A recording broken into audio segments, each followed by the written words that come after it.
Hello दोस्तों, my self Virendra Gujjar. और अगर आपने हमारे YouTube channel Indian Ayurvedic doctor को सब्सक्राइब नहीं किया तो उसको सब्सक्राइब करें ताकि आपको लेटेस्ट अपडेट्स मिलती रहें। तो पिछले वीडियो में अपन ने जो है सूत्र स्थान कंप्लीट कर लिया था। अब हम जो है निदान स्थान शुरू करेंगे। तो निदान स्थान में जो है टोटल 8 चैप्टर हैं। ठीक है, तो उसमें जो है अपन पहला चैप्टर है जवर निदान। मतलब इसमें जो है जवर के बारे में दे रखा है और निदान पंचक के बारे में दे रखा है कि रोगों का जो है निदान पंचक कौन कौन से होते हैं। तो इसमें जो है पहला चैप्टर जवर के बारे में, तो इसमें जो आगे देख लेते हैं कि कौन कौन से दे रखे हैं। अब आगे देखना कोटेशन नंबर 3। तो यहाँ पे सर्व रोग निदान प्रकरण मतलब निदान पंचक दे रखा है। यह अपने पैथोलॉजी में भी आएंगे और आगे जब थर्ड ईयर में चिकित्सा स्थान पढ़ेंगे तो वहाँ पे भी जो है निदान में जो 8 रोग दे रखे हैं, 8 व्याधि दे रखी हैं, तो वो 8 व्याधि जो है चिकित्सा स्थान में दोबारा से आएंगी। ठीक है, तो यहाँ पे जो है चिकित्सा नहीं दे रखी, इनके पूर्व रूप ठीक है, फिर उपचय अनुपचय संप्राप्ति ये दे रखी है यहाँ पे इनकी। तो आप देखें निदान पंचक, निदान पंचक में जो है होता क्या है। अब इसमें देखना निदान का लक्षण। तो निदान का लक्षण दे रखा है कोटेशन में, देखना हेतु निमित्त आयतनम कर्ता कारणम प्रत्यय स्मुत्थानम। ठीक है, प्रत्यय स्मुत्थानम निदानम इत्य, हाँ निदानम इत्य न अर्थांतरम। तो इस प्रकार से ये जो है निदान के पर्याय दे रखे हैं। तो यहाँ पे देखना निदान का लक्षण पूछे तो निदान का लक्षण में क्या लिखना है कि हेतु निमित्त आयतन कर्ता कारण प्रत्यय स्मुत्थान निदान, ये जो है एक ही अर्थ के बोधक है। मतलब ये जो है निदान के पर्याय हैं। निदान कह दो या फिर निदान की बजाय अगर पूछ लिया जाए कि जवर के स्मुत्थान लिखो तो स्मुत्थान का भी मतलब क्या होता है कि उसके कारण लिखने, निदान लिखने। तो इसके एक पर्याय याद रखने कि निदान के जो है कौन कौन से पर्याय होते हैं। फिर वह हेतु 3 प्रकार का होता है। ठीक है, पहले भी अपन ने सूत्र स्थान में पढ़ा था कि रोगों के आयतन जो है 3 प्रकार के होते हैं। रोगों के कारण 3 माने गए, कौन से? असाध्य इंद्रियार्थ संयोग, प्रज्ञापराध और परिणाम। तो हेतु जो है 3 प्रकार का बताया गया है यहाँ निदान में, असाध्य में इंद्रियार्थ संयोग, प्रज्ञापराध और परिणाम। एक तो अपने को निदान के लक्षण में ये लिखने हैं, पर्याय लिखने हैं, और फिर हेतु अगर पूछा जाए हेतु कितने प्रकार का होता है तो बताना है कि 3 प्रकार का होता है। तो अब अपन नेक्स्ट देखते हैं।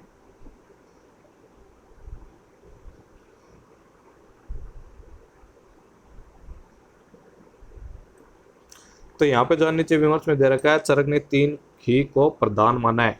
मतलब निदान में जो है 3 ही को प्रधान माना है और 3 बता दिए गए ऊपर। कौन कौन से 3 थे? असाध्य इंद्रियार्थ संयोग, प्रज्ञापराध और परिणाम। अब कोटेशन नंबर 4 में देखना रोगों के त्रिविध और द्विविध प्रकार।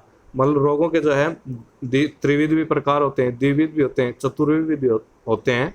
तो अपन यहाँ पे जो है दे रखा है कि त्रिविध और द्विविध प्रकार, मतलब रोगों के त्रिविध और द्विविध कौन से प्रकार होते हैं। तो 3 हेतुओं से कह रहा है कि 3 प्रकार की व्याधियां उत्पन्न होती हैं। एक तो आग्नेय, एक सौम्य और एक वायव्य।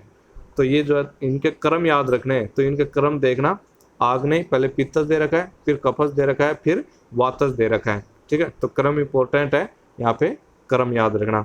तो ये हो गए रोगों के त्रिविध प्रकार। तो रोगों के त्रिविध प्रकार कौन से हो गए? पित्तज, कफज और वातज। अब द्विविध प्रकार देख लेते हैं। रोग के द्विविध प्रकार कौन से होते हैं? तो रोगों के द्विविध प्रकार होते हैं राजस और तामस। मतलब शारीरिक और मानसिक बता रहा है। तो शारीरिक कौन से हो गए? शारीरिक रोग हो गए पित्तज, कफज और वातज। ठीक है, और मानसिक कौन से हो गए? राजस और तामस। तो ये इसके त्रिविध और द्विविध प्रकार पूछे तो उसमें अपने को ये लिखने हैं। अब नेक्स्ट देखते हैं। यहाँ पे देखना नीचे विमर्श में कह रहा है कि जवर में पित्त की प्रधानता बताने के लिए ही आग्नेय मतलब पित्तज एवं सभी जवर अमास्य की ही विकृति के कारण होते हैं और अमास्य कफ का स्थान है। अतः सौम्य तथा अंत में वातज रोगों की उत्पत्ति यहाँ बताई गई है। तो यहाँ पे जो है यहाँ पे याद रखना है कि निदान स्थान के पहले चैप्टर में इसका क्रम याद रखना है। तो क्रम क्या है? पित्तज, सब कफज और वातज बताया गया है। तो जवर जो है, जवर में पित्त की प्रधानता होती है, तो इसलिए यहाँ पे जो है पहले पित्त बताया गया है। ठीक है, फिर जवर जो है अमाशय की विकृति के कारण होता है। मतलब अमाशय में जब आम बनता है तो आम के कारण क्या होता है? जवर होता है। तो अमाशय किसका स्थान है? कफ का स्थान है। और फिर इसलिए जो है सेकंड नंबर पे कफ की जो यहाँ पे बताई गई है। फिर अंत में किसका बताया गया है? वातज रोगों की उत्पत्ति बताई गई है। तो इसमें क्रम जो है ये बताने का कारण ये था। ठीक। ठीक है। इसलिए पित्तज, कफज और वातज, ये निदान स्थान के पहले चैप्टर में इस प्रकार से जो है क्रम बताया गया है। अब देखते हैं कोटेशन नंबर 5। तो यहाँ पे व्याधि का लक्षण बताया गया है। तो व्याधि के लक्षण में देखा, तत्र व्याधि राम्यो गद आतंको यक्ष्मा जवरो विकारो रोग इत्यर्थ अनंतर अंतरम। ठीक है। तो व्याधि के मतलब पर्याय दे रखे हैं व्याधि के लक्षण में। तो व्याधि के लक्षण में अपने को इसके पर्याय लिखने हैं कि व्याधि, आम्य, गद, आतंक, यक्ष्मा, जवर, विकार और रोग। ठीक है। ये किसको, एक ही अर्थ को बतलाने वाले हैं, मतलब ये व्याधि को ही बतलाते हैं। तो व्याधि की लक्षण पूछा जाए तो अपने को इसके पर्याय लिखने हैं। तो पर्याय जो है इसके याद रखना, ये कोटेशन याद कर लेना। ठीक है। तत्र व्याधि राम्यो गद आतंको यक्ष्मा जवरो विकारो रोग इत्यन अनंतरम।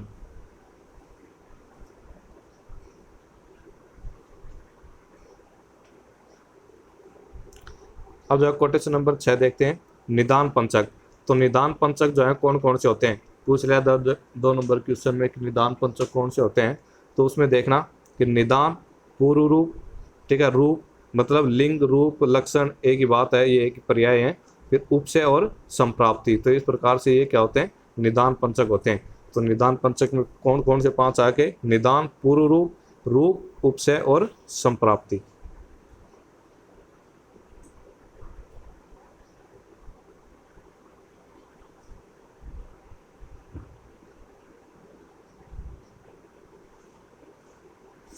अब यहाँ पे जो है नीचे विमर्श में देखना, ये कह रहा है कि उसी प्रकार एक निदान या पूर्व रूप आदि से व्याधि का ज्ञान हो जाने पर भी अन्य चारों से उसकी विशेष पुष्टि होती है। ये कह रहा है कि निदान पंचक में जो 5 दे रखे हैं, ये कह रहा है कि एक के कारण जो, ठीक है, या जैसे कि पूर्व रूप लगा लिया, ये कह रहा है पूर्व रूप या फिर निदान, इनसे व्याधि का ज्ञान तो हो जाता है, लेकिन फिर भी उसकी विशेष पुष्टि करने के लिए कि हाँ यही रोग है, ठीक है, तो उसके लिए जो है अपने को बाकी के चारों की भी आवश्यकता होती है। वस्तुतः बिना 5 के रोग का उत्तम ज्ञान नहीं होता। तो मतलब उत्तम ज्ञान करने के लिए, विशेष पुष्टि करने के लिए अपने को निदान पंचक मतलब 5 की जो है अपने को जरूरत पड़ेगी। जैसे मिट्टी खाने से या मक्खी का भक्षण रूप से निदान से क्रम से पांडु रोग और वमन रोग का ज्ञान होता है। ये कह रहा है कि मिट्टी खाना मतलब मक्खी का भक्षण करना, ये कह रहा है कि ये क्या है, निदान है। तो इस निदान से जो है पांडु रोग और वमन रोग दोनों का ज्ञान होता है।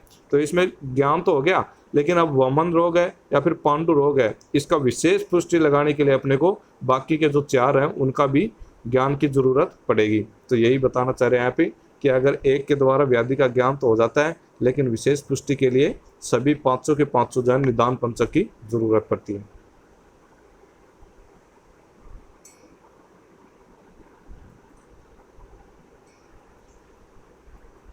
अब यहाँ पे देखना पूर्व रूप।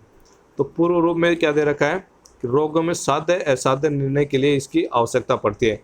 तो पूर्व रूप जो है साध्य असाध्यता के निर्णय के लिए अगर इसका महत्व बताया जाए, पूछ लिया जाए कि पूर्व रूप का महत्व बताओ, ठीक है, तो पूर्व रूप जो है साध्य असाध्यता का निर्णय करने के लिए इसकी आवश्यकता पड़ती है। क्यों? क्योंकि देख, साध्य कौन से होते हैं, असाध्य कौन से होते हैं। अगर संपूर्ण पूर्व रूप मिल जाते हैं तो वो रोग क्या होते हैं, असाध्य माने जाते हैं, ठीक है। और अगर अल्प पूर्व रूप मिलते हैं, कम मात्रा में पूर्व रूप मिलते हैं, तो वो रोग क्या होते हैं, साध्य माने जाते हैं। तो इसलिए याद रखना कि पूर्व रूप जो है साध्य असाध्यता निर्णय के लिए इसकी आवश्यकता पड़ती है।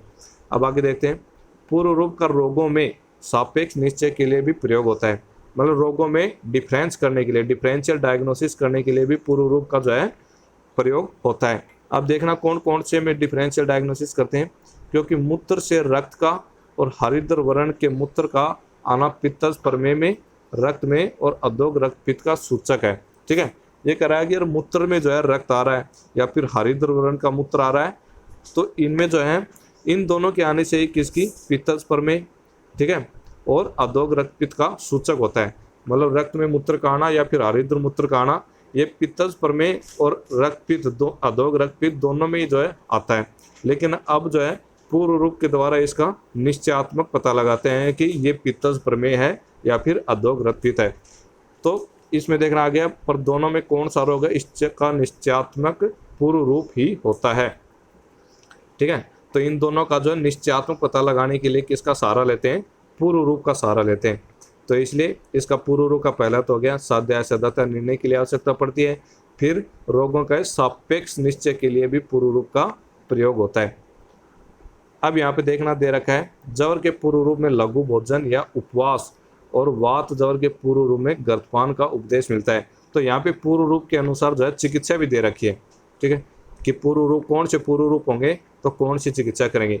तो इसमें बता रखा है कि जवर के पूर्व रूप में जो है लघु भोजन या उपवास कराते हैं, ठीक है। अगर जवर के पूर्व रूप दिख जाते हैं अपने को तो उसको क्या करवाना है, लंघन करवाना है, ठीक है, या फिर लघु भोजन देना है। अगर वात जवर के पूर्व रूप होते हैं, पूर्व रूप दिखते हैं तो उसमें किसका पान करवाना है, गर्द का पान करवाना है। तो इस प्रकार से पूर्व रूप में जो है चिकित्सा भी बता दी गई है।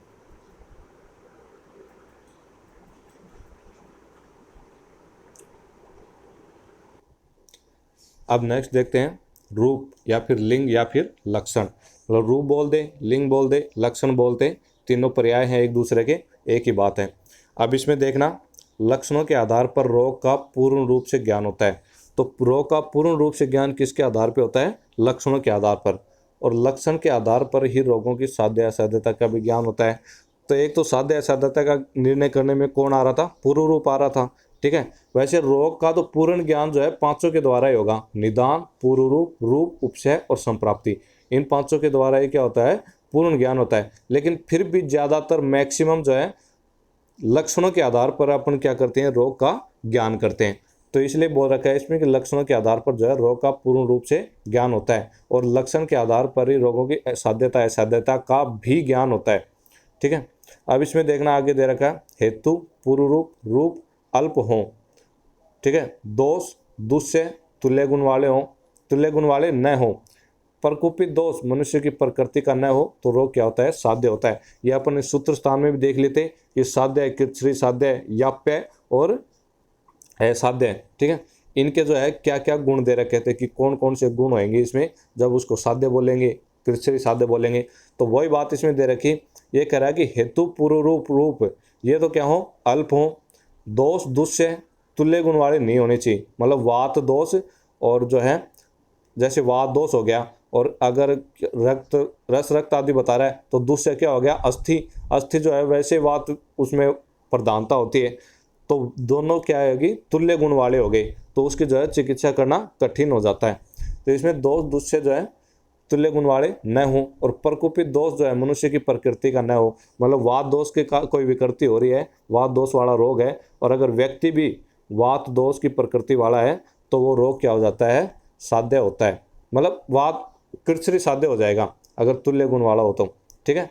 तो इसलिए साध्य कौन से हो गए, हेतु, पूर्व रूप, रूप अल्प, दोष, दुष्य तुल्य गुण वाले न हो, और प्रकोपित दोष मनुष्य की प्रकृति का न हो, तो वो रोग कौन से होते हैं, साध्य होता है। अब यहाँ पे देखना, नीचे दे रखा कृच्छ्री साध्य का, हेतु, पूर्व रूप और रूप ये क्या हो, मध्यम श्रेणी के हो तो क्या होता है, कृच्छ्री साध्य होता है, ठीक है। अब नीचे देखते हैं, संपूर्ण लक्षणों, संपूर्ण लक्षणों के होने पर सन्निपात जवर क्या होता है, असाध्य होता है। मतलब सन्निपात जवर में क्या होते हैं, संपूर्ण, अगर संपूर्ण लक्षण दिखाई देते हैं तो वो क्या हो जाएगा, असाध्य हो जाएगा। तो इसलिए लक्षण का इसने बता रखा है, रोग का पूर्ण रूप से ज्ञान होता है, असाध्यता असाध्यता का भी ज्ञान होता है, और यहाँ पे ये फिर नीचे साध्य, कृच्छ्री साध्य, असाध्य इनके बारे में बता दिया गया जो अपन ने पहले ही पढ़ दिए थे। अब नेक्स्ट देखते हैं, अब दे रखा है उपशय के बारे में, ठीक है। उपशय के बारे में देखते हैं, जिस व्याधि का लक्षण छिपाओ उसकी परीक्षा उपशय और अनुपशय के द्वारा करनी चाहिए। ये कह रहा है कि व्याधि का लक्षण जो है मतलब एसिम्प्टोमेटिक है, कोई रोग हो रहा है किसी व्यक्ति के, ठीक है, लेकिन उसके लक्षण जो है अपने को दिख नहीं रहे, तो लक्षण नहीं दिखेंगे तो अपने को रोग का ज्ञान भी नहीं होगा। तो ये कह रहा है कि उसमें कौन सा रोग है इसकी परीक्षा करने के लिए किसका सहारा लेते हैं, उपशय और अनुपशय का सहारा लेते हैं। जैसे कि मलेरिया और डेंगू में, ठीक है, पहले क्या किया जाता था कि मलेरिया में, मलेरिया है या फिर कोई और रोग है इसका पता लगाने के लिए जो है रोगी को कुनैन की गोली दी जाती थी, ठीक है। अगर वो ठीक हो जाता था तो ये पता लग जाता था कि हाँ इसके मलेरिया हुआ है, और अगर कुनैन की गोली देने के बाद जो है वो ठीक नहीं होता था तो इसमें ये संदेह हो जाता था कि वो कोई और अन्य जवर हुआ है। तो वही जो है, अगर व्याधि का लक्षण छिपाओ तो उसकी परीक्षा किसके द्वारा, उपशय अनुपशय के द्वारा करनी चाहिए। अब इसमें आगे देखना, रक्त, थूक, ठीक है, मूत्र, मल आदि की परीक्षा कर रोग का निश्चय किया जाता है। तो आजकल तो क्या आ गया कि मॉडर्न ज़माने में कि जो है जैसे रक्त हुआ, थूक हुआ, ठीक है, मलमूत्र हुआ, इनकी क्या कर लेते हैं, इनका इन्वेस्टिगेशन कर लेते हैं, डायग्नोस कर लेते हैं, ठीक है, लेबोरेटरी जांच कर लेते हैं। तो इसके द्वारा क्या कर दिया जाता है, रोग का निश्चय कर लिया जाता है। लेकिन पहले वाले ज़माने में तो ऐसे कोई लेबोरेटरीज वगैरह नहीं थी, तो उनका पता किसके द्वारा, उपसे अनुपसे के द्वारा लगाया जाता था। उदाहरण दे रखा है इसमें कि मलेरिया रोग में क्विनैन का प्रयोग करने पर लाभ न होने पर अन्य ज्वर का संदेह होना, और यदि लाभ हो गया हो तो मलेरिया निदान होता है। तो वही बात बता रहा है कि मलेरिया रोग हो रहा है या फिर कोई अन्य रोग हो रहा है, ठीक है, इसका उसको जो है चिकित्सक को पता नहीं है, तो वो क्विनैन की गोलियां दे देते थे। अगर वो ठीक हो गया तो मलेरिया रोग है, और अगर ठीक नहीं हुआ तो इसका मतलब है कि उसके कोई अन्य ज्वर हुआ है, तो फिर अन्य ज्वर की उसको गोलियां दे देते थे, टैबलेट दे देते थे। तो इस प्रकार से जो ये उपसे के बारे में बताया गया। अब नेक्स्ट देखते हैं संप्राप्ति, ठीक है। संप्राप्ति में देखना कि संप्राप्ति से ही यह ज्ञान संभव है कि अमुक रोग में यह दोष और दूषय है। मतलब संप्राप्ति के बारे में, पैथोलॉजी के बारे में बता रहा है कि ये जो है दोष कहाँ कहाँ पे गए, कैसे प्रकोपित हुए, ठीक है, फिर ये कौन सी धातुओं को प्रदूषित करेंगे, कौन से दूषय प्रदूषित करेंगे, और कौन कौन से स्थान में जाएंगे। तो ये किसके द्वारा, संप्राप्ति के द्वारा पता चलता है। तो यही लिख रहा है कि संप्राप्ति से ज्ञान संभव होता है कि किस रोग में जो है यह दोष और दूषय है। तो कौन सा दोष है और कौन सा दूषय है, ये किसके द्वारा पता चलता है, संप्राप्ति के द्वारा पता चलता है। या इस रोग में कौन संस्थान दूषित है, मतलब कौन से संस्थान में जाके जो है दोष दूषय को दूषित किया है, कौन सा संस्थान दूषित है। अर्थात यह रोग पाचन संस्थान का, नाड़ी संस्थान का, या फिर रक्त व संस्थान का है। तो इसका पता जो है किसके द्वारा चलता है, संप्राप्ति के द्वारा चलता है। तो ये इसमें जो है संप्राप्ति के बारे में बता दिया गया है। तो संप्राप्ति से दोष और दूषय के बारे में पता चलता है, और संस्थान के बारे में पता चलता है कि कौन सा संस्थान जो है वो दूषित हुआ है। अब नेक्स्ट देखते हैं निदान। तो यहाँ पे जो है दे रखा है कोटेशन नंबर 7 में निदान के बारे में कि तत्र निदानम कारणम इत्य उक्तम अग्रे, ठीक है। ये कह रहा है कि इस पांचों में से निदान कारण को कहते हैं। यह पहले इसी स्थान के तीसरे गद्य में, मतलब पहले आया था, निदान के पर्याय दे रखे थे, वहाँ पे कह चुके हैं, मतलब तीसरे कोटेशन में जो है कह चुके हैं। तो निदान को क्या कहा जाता है, वहाँ पे पर्याय पहले दे गए, निदान, हेतु, कारण, आयतन, इस प्रकार से पर्याय दे रखे थे। तो निदान किसको बोलते हैं, कारण को बोलते हैं। फिर यहाँ पे विमर्श में देखना, यहाँ निदान शब्द से निमित्त कारण दिया गया है, ठीक है। कौन सा कारण दिया गया है, निमित्त कारण, यही याद रखना कि निमित्त कारण दिया गया है निदान शब्द से। फिर आगे देखना, दोषों को प्रकोपित करने से निदान रोगों के निमित्त कारण होते हैं। दोषों का कुपित होना रोग का समवायी कारण माना जाता है। मतलब दोषों को प्रकोपित करने से निदान किसको प्रकोपित करते हैं, दोषों को प्रकोपित करने, इसलिए इनको निदान को क्या कहा जाता है, निमित्त कारण कहा जाता है। फिर दोषों का कुपित होना रोग का समवायी कारण माना जाता है। तो दोषों का कुपित होना किसका समवायी कारण है, रोग का समवायी कारण। तो रोग का समवायी कारण पूछे कि रोग का समवायी कारण क्या होता है, तो वो होता है दोषों का कुपित होना। आगे देखते हैं, इसमें नीचे विमर्श में लिख रखा है कि अतएव निदान जो है बाह्य कारण है, आभ्यंतर नहीं। मतलब निदान जो होता है वो क्या होता है, बाह्य कारण होता है। मतलब जो अपन अहितकर आहार विहार खाते हैं वही तो निदान होता है, ठीक है। तो निदान क्या हो गया, बाह्य कारण हो गया, आभ्यंतर कारण नहीं होता है।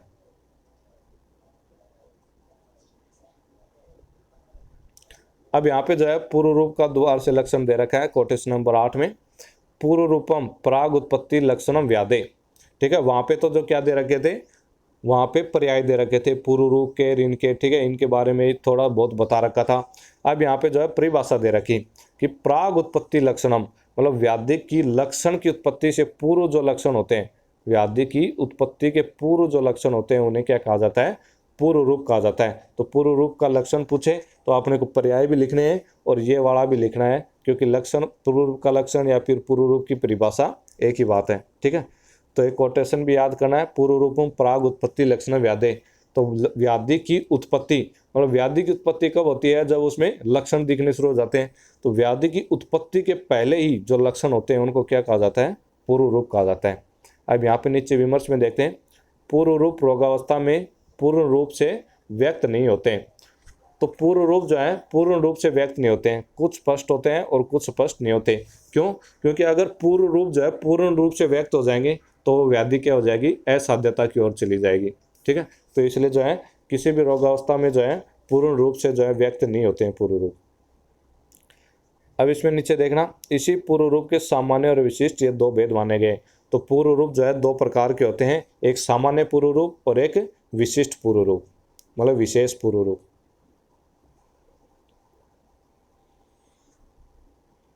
अब इसमें नीचे देखना कि जब निदान से कुपित वे दोष फैलकर स्थान संश्रयी होकर रोग को प्रारंभ करने में प्रवृत्त होते हैं, तब जो अव्यक्त रूप दिखाई देते हैं, ठीक है, उन्हीं लक्षणों को, उन व्याधि बीज लक्षणों की पूर्व रूप कहते हैं। ये कह रहा है कि निदान से क्या हुए, दोष कुपित हो गए, फिर दोष कुपित हो गए, क्या कर लिया, स्थान संश्रय, मतलब किसी स्थान में क्या हो गए, आश्रित हो गए। फिर वहाँ पे आश्रित होने के बाद रोग को प्रारंभ करते हैं वो, तो रोग को प्रारंभ करते टाइम जो अव्यक्त रूप दिखाई देते हैं ना, उन लक्षणों को क्या कहते हैं, पूर्व रूप कहते हैं। अपने को तो ये वाला याद नहीं रखना है, ये तो ऐसे ही बता दिया मैंने कि इसमें जो है पूर्व रूप की दूसरी परिभाषा भी दे रखी है कि निदान से कुपित वे दोष फैलकर स्थान संश्रयी, स्थान में संश्रित होकर रोग को प्रारंभ करने में प्रवृत्त होते हैं। फिर उस टाइम जो अव्यक्त रूप दिखाई देते हैं उनको क्या बोलते हैं, पूर्व रूप बोलते हैं। अपने को तो सिंपल सी ये परिभाषा याद रखनी है कि व्याधि की उत्पत्ति के पूर्व जो लक्षण होते हैं उनको क्या कहा जाता है, पूर्व रूप कहा जाता है। और इसके दो भेद होते हैं, एक विशेष और एक सामान्य। अब यहाँ पे नीचे देखना, सामान्य पूर्व रूप और विशेष पूर्व रूप दे रखे हैं। तो सामान्य पूर्व रूप इसमें देखना वह है जिसमें बावी जवर आदि रोग मात्र की ही प्रतीति होती है, परंतु यह नहीं ज्ञात होता कि जवर आदि रोग कौन से दोष से उत्पन्न है। ये कह रहा है कि अपने को बस ये पता चलता है कि जैसे जवर जो है यहाँ 8 प्रकार के दे रखे हैं, तो अपने को यही पता चलेगा कि उसको जवर हुआ है, लेकिन कौन से दोष से जवर उत्पन्न हुआ है वो इसमें पता नहीं चलता। तो वो जो है सामान्य पूर्व रूप होता है। अब विशिष्ट पूर्व रूप में देखना, इसमें दोष के वातिक पैतिक आदि भेद स्पष्ट होने लगते हैं। जैसे ज्वर प्रकरण में वात जवर के पूर्व सूचक विशिष्ट पूर्व रूप बताया है। तो विशिष्ट पूर्व रूप में क्या होते हैं कि दोष में जो है यहाँ पे जवर के भेद पता चल जाते हैं कि वातिक है, पैतिक है या फिर श्लेष्मिक जवर है, तो इसमें भेद स्पष्ट होने लगते हैं। ठीक है, इन दोनों में यही अंतर है। सामान्य पूर्व रूप में तो केवल रोग मात्र की प्रतीति होती है, भेद का ज्ञान नहीं होता, और विशेष पूर्व रूप में भेद का ज्ञान हो जाता है।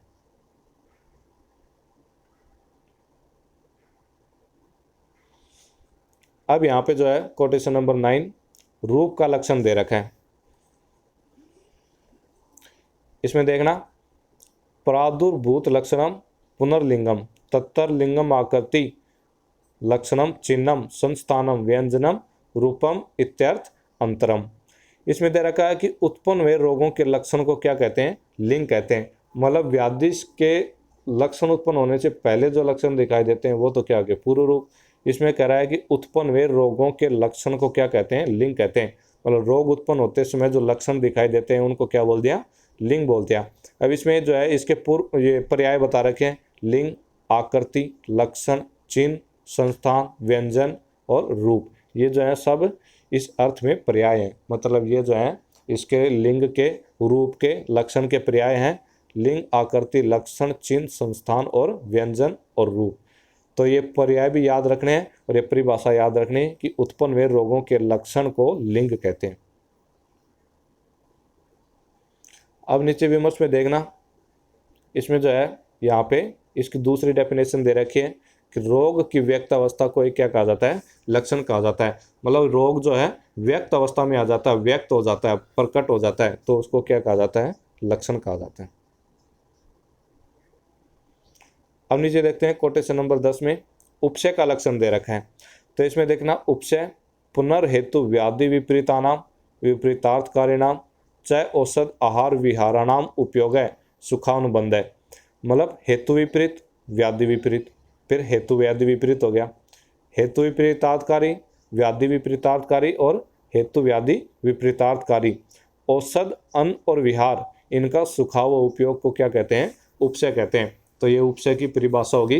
तो उपशय परिभाषा होगी, उपशय का लक्षण पूछा जाए तो अपने को लिखना है कि हेतु विपरीत, व्याधि विपरीत, हेतु व्याधि विपरीत, फिर हेतु विपरीतार्थकारी, व्याधि विपरीतार्थकारी और हेतु व्याधि विपरीतार्थकारी। औषध, अन्न और विहार का सुखाव उपयोग क्या कहलाता है, उपसे कहलाता है। अब नीचे देखना विमर्श में कि औषध अन्न विहार सुखाव उपयोग को उपसे कहते हैं।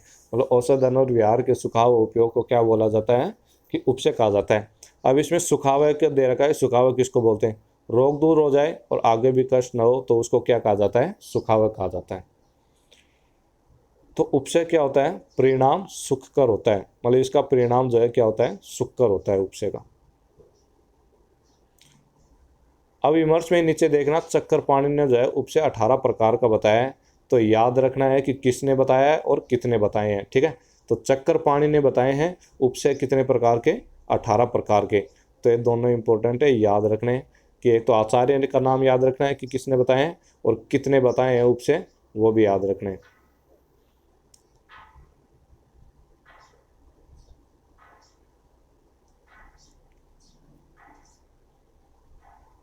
तो यहाँ पे जो है चक्रपाणि के अनुसार उपसे के 18 भेद बता रखे हैं। ये टेबल इंपॉर्टेंट है, टेबल अपने को जो है ये याद करनी है। ठीक है, अब इसमें देख लेते हैं कि यहाँ पे जो है क्रम संख्या, तो इस प्रकार से लिखना है। एक तो उपयोग, ठीक है, कौन से उपयोग में ले रहे हैं, हेतु विपरीत, व्याधि विपरीत, उभय विपरीत मतलब हेतु व्याधि विपरीत, फिर हेतु विपरीतार्थकारी, व्याधि विपरीतार्थकारी और उभय विपरीतार्थकारी। तो इसमें औषध अन्न और विहार, ठीक है, तो इस प्रकार से जो है ये ऐसे देखते हैं। तो ये कितने हो गए, 18 हो गए। तो अब इसमें देखना हेतु विपरीत में, तो हेतु विपरीत में औषध कौन सी है, तो इसमें एक बता रहा है कि शीत कफ ज्वर में शुंठी आदि उष्ण औषध, मतलब हेतु के विपरीत औषध। ठीक है, जैसे अपन जो है शीत ज्वर किसके कारण होता है, ठंडी चीज़ों के कारण। कफ वाली चीज़ें जो है अपन प्रयोग कर रहे हैं, तो कफ वाली चीज़ें मतलब इसका हेतु निदान क्या है, तो निदान के विपरीत औषध देनी है। तो इसमें शीत कफ ज्वर में क्या देते हैं, शुंठी आदि उष्ण औषध देते हैं। तो ये क्या हो गया, हेतु विपरीत हो गया। फिर जो है हेतु विपरीत में अन्न कौन सा है, ये कह रहा है कि श्रम तथा वात जन्य ज्वर में मांस रस एवं बात, ये क्या होता है, हेतु विपरीत अन्न होता है। फिर हेतु विपरीत विहार कौन सा है कि दीवा स्वाप से उत्पन्न कफ में रात्रि जागरण। तो दीवा स्वापन से क्या होता है, कफ की मात्रा बढ़ती है, कफ वृद्धि होती है, और फिर उसमें विहार क्या कर देते हैं, रात्रि जागरण। तो रात्रि जागरण से किसकी वृद्धि होगी, वात की वृद्धि होगी। तो ये इस प्रकार से हेतु विपरीत के बता दिए कि कौन सी औषध है, कौन सा अन्न है और कौन सा विहार है। अब व्याधि विपरीत देख लेते हैं कि व्याधि होगी है, तो अपने को यहाँ पे व्याधि के विपरीत जो है औषध अन्न और विहार का प्रयोग करना है। तो इसमें देखना अतिसार में स्तंभनार्थ पाठा व कुटज। ठीक है, अतिसार में तो स्तंभन के लिए क्या दे रहे हैं, अतिसार में क्या होता है कि मल जो है अधिक मात्रा में निसरण होता है उसका, तो उसमें स्तंभन के लिए मतलब जकड़ाहट के लिए रोकने के लिए पाठा और कुटज का प्रयोग करें। और कुष्ठ में बता रहा है खदीर का प्रयोग और प्रमेय में हरिद्रा का प्रयोग। तो ये क्या है, व्याधि विपरीत औषध हो गई। अब व्याधि विपरीत अन्न देख लेते हैं कि अतिसार में स्तंभनाथ मसूर, मतलब अतिसार में जो है स्तंभन के लिए जकड़ाहट के लिए जो है किसका प्रयोग करते हैं, मसूर की दाल का प्रयोग करते हैं। तो ये अन्न हो गया। अब विहार देखना उदावर्त में प्रवाहन। ठीक है, उदावर्त रोग हो रहा है तो उसमें उसको क्या करवाते हैं, प्रवाहन करवाते हैं। तो ये क्या हो गया, व्याधि विपरीत विहार हो गया। तो इस प्रकार से व्याधि विपरीत औषध अन्न विहार हो गए। अब जो है हेतु और व्याधि विपरीत औषध अन्न विहार देख लेते हैं। मतलब हेतु के विपरीत भी है और व्याधि के विपरीत भी है, दोनों के विपरीत है। ठीक है, तो इसमें देखना वातिक शोथ में वातर तथा शोथ हर दशमूल का क्वात। मतलब वातिक शोथ हो रहा है तो उसमें क्या दे रहे हैं कि वात हर और शोथ हर दशमूल क्वात दे रहे हैं। मतलब दशमूल क्वात जो दे रहे हैं ना, वो वात को भी हरने वाला होता है और शोथ को भी हरने वाला होता है। तो ये उभय विपरीत हो गया, हेतु और व्याधि दोनों के विपरीत हो गया। तो इस प्रकार से ये क्या हो गया, इसमें औषध होगी वातिक शोथ में वातर और शोथर दशमूल क्वात। ठीक है, अब देखना अन्न वात कफ जन्य ग्रहणी में तक्कर तथा पित्तज में दुग्ध और शीत जन्य वात से उत्पन्न ज्वर में पेया। मतलब वात कफ जन्य ग्रहणी है तो उसमें तक्कर का प्रयोग करना, पित्तज ग्रहणी है उसमें दुग्ध का प्रयोग करना, और शीत जन्य वात है तो शीत जन्य वात से जो है उत्पन्न ज्वर में किसका प्रयोग करना, पेया का प्रयोग करना। तो ये हेतु व्याधि विपरीत अन्न हो गए। फिर अब इसमें विहार देख लेते हैं। हेतु व्याधि विपरीत स्निग्ध पदार्थों के सेवन से और दिवा स्वाप से उत्पन्न तंद्रा में रुक्ष रात्रि जागरण। ये अगर स्निग्ध पदार्थों का सेवन कर रहे हैं तो ये हेतु हो गया। ठीक है, और दिवा स्वाप जो है तो इन दोनों से क्या होती है, कफ की वृद्धि होती है। फिर ये कह रहा है कि ये तंद्रा उत्पन्न हो रही है तो उसमें क्या करवाते हैं, रात्रि जागरण करवाते हैं, तो इससे वात की वृद्धि होती है और वो दोनों ही शांत हो जाते हैं। तो ये हेतु व्याधि विपरीत विहार हो गया। अब जो है हेतु विपरीतार्थकारी देखते हैं कि पित्त प्रदान फोड़े पर उष्ण उपनाह का प्रयोग करना, मतलब कि हेतु के जो है विपरीत अर्थकारी, मतलब निदान जो है उसके जैसा जो है अपन उसमें प्रयोग कर रहे हैं कि निदान भी वही है और उसमें औषध मतलब चिकित्सा भी जो है उसी के अनुसार कर रहे हैं। तो इसमें देखना पित्त प्रदान फोड़ा, ठीक है, फोड़ा जो है पहले ही पित्त प्रदान था, फिर भी उसमें जो है अपन उष्ण उपनाह का प्रयोग कर रहे हैं। तो ये किस प्रकार से, ये विपरीतार्थकारी चिकित्सा है, ठीक है, मतलब हेतु के जैसी ही चिकित्सा, मतलब उष्ण है तो उष्ण से चिकित्सा, अगर मांस उसका हेतु है तो मांस का ही सेवन करवा रहे हैं चिकित्सा करने के लिए। तो इस प्रकार की जो चिकित्सा होती है वो क्या होती है, विपरीतार्थकारी चिकित्सा होती है। तो यहाँ पे जो है हेतु विपरीतार्थकारी चिकित्सा होगी कि पित्त प्रदान है तो उसमें उष्ण उपनाह का प्रयोग कर रहे हैं। तो ये हो गया हेतु विपरीतार्थकारी औषध। अब अन्न देख लेते हैं कि पैतृक फोड़े में विदाही अन्न, विदाही अन्न पहले ही क्या करते हैं, पित्त को बढ़ाने वाले होते हैं, ठीक है, लेकिन पैतृक फोड़ा भी जो है कैसा है, पैतृक है, और फिर उसमें ऊपर से विदाही अन्न भी दे रहे हैं। तो ये कौन सी होगी, हेतु विपरीतार्थकारी अन्न हो गया। फिर देखना वातजन्य उन्माद में भय दर्शन, ठीक है, वातजन्य उन्माद है और उसमें उसको क्या करवा रहे हैं, भय करवा रहे हैं, ठीक है, जैसे कि उसको भय दर्शन मतलब कि उन्माद वाले रोगी को मार रहे हैं, पीट रहे हैं, या फिर सांप का डर दिखा रहे हैं, या फिर किसी और जीव जंतु का डर दिखा रहे हैं। तो ये जो है वातजन्य उन्माद में भय दर्शन, ये किसका है, हेतु विपरीतार्थकारी का विहार है। तो ये जो है, ये मैंने स्टार लगा रखे हैं, ये इंपॉर्टेंट है। ये क्या देते हैं कि उदाहरण दे देते हैं क्वेश्चन में कि वातजन्य उन्माद में भय दर्शन, ठीक है, कौन से उपसय का उदाहरण है, तो अपने को लिखना पड़ेगा कि ये हेतु विपरीतार्थकारी विहार है। फिर यहाँ पे देखना उदावर्त में प्रवाहन, ये किसका उदाहरण है, कौन से उपसय का उदाहरण है, तो ये व्याधि विपरीत विहार का उदाहरण है। तो इस प्रकार से ये जो है इंपॉर्टेंट याद रखना, या तो उपसय जो है पूरे पूरे पूछ ले जाएंगे, या फिर 2 नंबर में किसी एक का, जैसे हेतु विपरीत औषध का उदाहरण बताओ, ठीक है, तो इस प्रकार से पूछ लिया जाता है। अब जो है व्याधि विपरीतार्थकारी औषध देख लेते हैं, मतलब व्याधि के समान, मतलब जिससे व्याधि हो रही, जैसी व्याधि हो रही है उसी के समान जो है चिकित्सा का प्रयोग करना। छर्दी रोग में वमन कारक मदनफल का प्रयोग, मतलब कि उसको छर्दी जो है पहले हो रही है, फिर भी अपन वमन कारक मतलब वमन को बढ़ाने वाले मदन का फल का जो है प्रयोग कर रहे हैं। तो ये कैसी होगी, व्याधि विपरीतार्थकारी औषध होगी। फिर आगे देखना अतिसार में विरेचनार्थ क्षीर का प्रयोग, ठीक है, तो अतिसार हो रहा है उसके, फिर भी अपन जो है विरेचन करवाने वाले क्षीर का प्रयोग कर रहे हैं। तो ये व्याधि विपरीतार्थकारी अन्न हो गया। और छर्दी में वमन कराने के लिए प्रवाहन, ठीक है, मतलब छर्दी रोग हो रहा है फिर उसको प्रवाहन करवा रहे हैं, मतलब फोर्सफुली करवाना, ठीक है, जैसे गले में जो है उंगलियां वगैरह डाल के, या फिर कोई डंठल वगैरह से जो है अपन छर्दी करवाते हैं, वमन करवाते हैं। तो वो जो है क्या हो गया, छर्दी में वमन कराने के लिए प्रवाहन करना, ये जो है व्याधि विपरीतार्थकारी चिकित्सा होगी।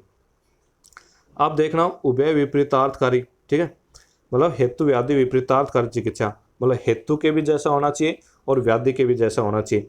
फिर इसमें जो है ये वाला इंपॉर्टेंट है, अग्नि से जल जाने पर अग्रु सदृश उष्ण पदार्थों का लेप, मतलब कि अग्रु जो है उष्ण होता है और अग्नि से जल गया। ये कह रहा है कि पहले तो अग्नि से जल गया, मतलब उष्णता से ही जला है, और अग्रु जैसे उष्ण पदार्थों का ही लेप कर रहा है। तो ये क्या हो गया, इसका उभय विपरीतार्थकारी औषध का उदाहरण हो गया। फिर विषजन्य रोग में विष, ठीक है, और विषजन्य रोग में क्या कर रहे हैं, विष का प्रयोग कर रहे हैं। तो ये भी किसकी, उभय विपरीतार्थकारी औषध का एग्जाम्पल है। फिर अब उभय विपरीतार्थकारी अन्न में देख लेते हैं, मद्यपान जन्य मदात्य में मद के उत्पादक मद्य का सेवन। कहते हैं ना कि अगर मद्य पीने से अगर सुबह हैंगओवर हो जाए तो उसको जो है दोबारा मदिरा पिला देनी चाहिए। तो वही बात बता रहा है कि मद्यपान से जो है मदात्य में मद हो गया, ठीक है, तो मद का जो है चिकित्सा करने के लिए अपन उसको क्या पिला देते हैं, मद्य का ही सेवन करवा रहे हैं। तो ये जो है उभय विपरीतार्थकारी अन्न हो गया। अब व्यायाम से उत्पन्न समूढ़वात में जल में तैरने का व्यायाम, ये कह रहा है कि व्यायाम से जो है उसके समूढ़वात हो रही है, उरुस्तंभ हो रहा है, लेकिन फिर भी उसको चिकित्सा करने के लिए क्या बोल रहे हैं कि जल में तैरने का व्यायाम करवाते हैं कि जल में तैरो, ठीक है, इस प्रकार से ये उसकी चिकित्सा हो जाएगी। तो ये विपरीतार्थकारी विहार हो गया। तो इस प्रकार से ये अपने को याद रखने हैं कि इनके एग्जाम्पल कौन से है, कौन सी चिकित्सा करते हैं, औषध कौन है, अन्न कौन से है, विहार कौन से करवाते हैं, और हेतु व्याधि विपरीत, उभय विपरीत, हेतु विपरीतार्थकारी, व्याधि विपरीतार्थकारी और उभय विपरीतार्थकारी कौन सी है। तो इस प्रकार से जो है ये अपने को याद करनी है, ये टेबल याद करनी है, बहुत ही इंपॉर्टेंट है। अब नेक्स्ट देखना 11 नंबर कोटेशन, संप्राप्ति का लक्षण। तो इसमें संप्राप्ति का लक्षण क्या दे रखा है, संप्राप्ति जाति आगति, ये तो इसका पर्याय हो गए अर्थात एकार्थवाची है। तो इसके जो है संप्राप्ति जाति रागति ये पर्याय दे रखे हैं, पर्याय याद करने हैं इसके। अब नीचे विमर्श में देखना, संप्राप्ति जाति आगति ये शब्द आपस में पर्याय बनकर जिस एक अर्थ का प्रतिपादन करते हैं उसे क्या कहते हैं, संप्राप्ति कहते हैं। मतलब ये वाली परिभाषा तो नहीं लिखने, परिभाषा कौन सी लिखनी संप्राप्ति में वो अभी बता दूंगा कि अतः दोषों का रोग उत्पादक व्यापारी संप्राप्ति है। ठीक है, ये दे रखा है कि रोग उत्पादक व्यापार ये क्या कहलाती है, संप्राप्ति कहलाती है। व्याधि को उत्पन्न करने वाले दोषों के व्यापार के साथ जो रोग की उत्पत्ति होती है उसे संप्राप्ति कहते हैं। इसका तात्पर्य यह है कि विभिन्न कारणों से दूषित दोष प्रसरणशील होकर जो व्यापार कर रोग उत्पन्न करते हैं उसे संप्राप्ति कहा जाता है। तो जो है संप्राप्ति की परिभाषा पूछी जाए तो आपने को जो है ये वाली जो है यहाँ पे दे रखी है, ये वाली लिखनी है कि विभिन्न कारणों से दूषित दोष प्रसरणशील होकर। तो अगर जैसे कि हेतुओं से जो है दोष दूषित हो रहे हैं तो वो क्या होंगे, अपने कोष से अपने स्थान से जो है वर्ध होकर निकलेंगे, फिर वो दूसरे जो है स्थान में जाएंगे, मतलब कि वो प्रसरणशील हो रहे हैं। फिर जो व्यापार कर मतलब जिन जिन धातुओं को दूषित करते हैं तो वो क्या करेंगे, दूष्य हैं उनको दूषित करेंगे। मतलब जो व्यापार कर रोग उत्पन्न करते हैं तो उसे क्या कहा जाता है, संप्राप्ति कहा जाता है। तो संप्राप्ति की परिभाषा में लिखेंगे कि विभिन्न कारणों से दूषित दोष प्रसरणशील होकर जो व्यापार कर रोग उत्पन्न करते हैं तो उसे क्या कहा जाता है, संप्राप्ति कहा जाता है। अब नेक्स्ट देखना कोटेशन नंबर 1 यहाँ पे दे रखा है कि यह है संप्राप्ति। तो संप्राप्ति जो है 6 प्रकार की होती है। ठीक है, याद रखना कि संप्राप्ति कितने प्रकार की होती है। जैसे आपने पूर्व रूप में देखे थे, पूर्व रूप के 2 भेद होते हैं, सामान्य विशेष। तो इसी प्रकार उपसे के 18 प्रकार बता रखे हैं चक्रपाणी जी ने। फिर यहाँ पे संप्राप्ति के जो है 6 भेद बता रखे हैं, 6 प्रकार की होती है। कौन कौन सी, संख्या, प्राधान्य, विधि, विकल्प, बल और काल। तो इस प्रकार से जो है ये कितनी होती है, संप्राप्ति 6 प्रकार की होती है। अब इसमें जो है अलग अलग के डिटेल देख लेते हैं कि संख्या कौन सी है, संख्या संप्राप्ति किसको बोलते हैं, प्राधान्य संप्राप्ति किसको बोलते हैं। तो आप कोटेशन नंबर यहाँ पे 2 में देखना कि संख्या संप्राप्ति मतलब संख्या केवल संख्या के बारे में बताता है। ठीक है, जैसे कोई भी रोग हो गया तो उसकी संख्या के बारे में बताता है कि जैसे 8 जवर होते हैं, 5 गुल्म होते हैं, 7 कुष्ठ हो गए। तो यहाँ पे जो है उनके भेदों के बारे में नहीं बता रहा, केवल संख्या बता रहा है कि कितने प्रकार के गुल्म होते हैं, कितने जो है जवर होते हैं, कितने कुष्ठ होते हैं। तो केवल क्या करता है, भेद को बताती हो तो उसको क्या बोलते हैं, संख्या संप्राप्ति। अब देखना प्राधान्य संप्राप्ति मतलब दोषों में तरतम अथवा बदतर और वृद्धतम का होना प्राधान्य माना जाता है। मतलब कि ये जो है प्राधान्य संप्राप्ति क्या बता रहा है कि जैसे कोई जवर हो गया, ठीक है, यहाँ पे द्वंद्व जवर भी होते हैं, सन्निपात जवर भी होते हैं। तो इसमें ये बता रहा है कि कौन सा तो प्रधान है और कौन सा अप्रधान है, मतलब तर कौन सा है और तम कौन सा है। तो इस प्रकार जो बताता है, दोषों को बताता है, तो वो कौन सी संप्राप्ति मानी जाती है, प्राधान्य संप्राप्ति मानी जाती है। अब विमर्श में जो है यही दे रखा है कि परबर रूप में जो दोष कुपित हुए हैं उसका प्राधान्य माना जाता है, मतलब वो तो प्रधान हो गया परबर रूप में जो दोष कुपित हैं। और जो रोग सर्वप्रथम उत्पन्न हो उसका प्राधान्य माना जाता है। मतलब जो रोग, जैसे 2 रोग एक साथ हो रहे हैं तो जो पहले रोग उत्पन्न होता है ना तो वो तो प्रधान रोग होता है। और इसी प्रकार से बता रहा है कि जो प्रबल दोष होते हैं वो क्या होते हैं, उनको प्रधान माना जाता है। ठीक है, तो ये याद रखना कि प्रधान किसको बोलते हैं, एक तो जो रोग सर्वप्रथम उत्पन्न हो रहा हो, रोगों में तो जो रोग सर्वप्रथम उत्पन्न हो रहा हो उसको प्रधान, और दोषों में जो प्रबल रूप में दूषित होते हैं, मतलब जिसका जो है बलवान दोष होता है उसको क्या बोलते हैं, प्रधान बोलते हैं। फिर इसमें देखना इसका लाभ चिकित्सा में यह होता है कि प्रधान की चिकित्सा से अप्रधान की चिकित्सा स्वयं हो जाती है। मतलब इसमें क्या करते हैं कि अपने को प्रधान की चिकित्सा करनी पड़ती है। ठीक है, फिर प्रधान की चिकित्सा करेंगे तो अप्रधान की चिकित्सा जो है वो स्वयं ये हो जाती है, अपने आप ही हो जाती है। अब नेक्स्ट देखते हैं विधि संप्राप्ति। तो प्राधान्य का देख लिया, अब विधि संप्राप्ति देखते हैं। तो इसमें कह रहा है कि विधि मतलब प्रकार, भेद से 2 प्रकार की व्याधियां, मतलब इसमें जो है भेद बताता है। जैसे संख्या में तो क्या बताया, केवल संख्या बताई कि 8 जवर होते हैं, 5 गुल्म होते हैं, लेकिन 5 गुल्म होते कौन से हैं वो बता रहा है, भेदों के नाम बता रहा है। तो जिसमें भेद बताता है उसको क्या बोलते हैं, विधि संप्राप्ति कहते हैं। जैसे इसमें बता रहा है कि 2 प्रकार की व्याधियाँ होती हैं, निजांगंतु भेद जो है 3 प्रकार के होते हैं, वात पित्त कफ, ठीक है, और साध्य असाध्य मृदु दारुण। तो इस प्रकार से जो है यहाँ पे विधि संप्राप्ति होगी। या फिर जब गुल्म के लिख तो जैसे गुल्म के 5 भेद होते हैं, ठीक है, वात पित्त कफ सन्निपातज रक्तज। तो इस प्रकार से जो भेदों के नाम बता रहा है तो वो कौन सी संप्राप्ति होती है, विधि संप्राप्ति होती है। अब नीचे विमर्श में देखना, जहाँ वेदों का समान धर्म से ग्रहण होता है उसे विधि संप्राप्ति कहते हैं। यह विधि का प्रकार अर्थ है, मतलब वेदों को, वही बात बता रहा है कि वेदों का जहाँ समान रूप से ग्रहण होता है, वेदों को बताते हैं, उसको क्या बोलते हैं, विधि संप्राप्ति बोलते हैं। आप देखते हैं अगले में विकल्प संप्राप्ति, मतलब एक त्रिभूत दोषों की पुनः कल्पना एवं अंश के बल की कल्पना को इस अर्थ में विकल्प कहते हैं। मतलब नीचे आप विमर्श में देखना है, इसको इजी वे में समझते हैं कि सन्निपातित रोगों में तर एवं तम भेद से कौन दोष कितना है। मतलब कि अपन ने प्राधान्य में तो क्या देखा था कि प्राधान्य में तो ये देखा था कि प्रधान कौन होता है और अप्रधान कौन होता है। फिर इसमें जो है अंश देख रहे हैं, इस विकल्प संप्राप्ति में क्या दे रहे हैं कि दोषों की अंश देख रहे हैं कि कौन सा दोष जो है किस अंश में प्रकोपित हुआ है। जैसे कि द्वंद्व, मान लो कि कोई द्वंद्व रोग हो रहा है, ठीक है, वात पित्त के कारण, तो उसमें जो है वात का अंश देखते हैं कि 70% है या फिर 75% है। जैसे वात का अंश कितना है 70%, तो फिर पित्त का अंश कितना हो जाएगा 30%। तो यहाँ पे जो है अंश देख रहे हैं अपन, तो जहाँ पे जो है दोषों के अंश के बल की कल्पना की जाती है तो उसको क्या बोलते हैं, विकल्प संप्राप्ति बोलते हैं। अब आगे बढ़ते हैं, इसमें कितने गुणों में किसका प्रकोप है यह कल्पना विकल्प कहा जाता है। तो वही बात बोल रहा है जो मैंने अभी पहले बताई है।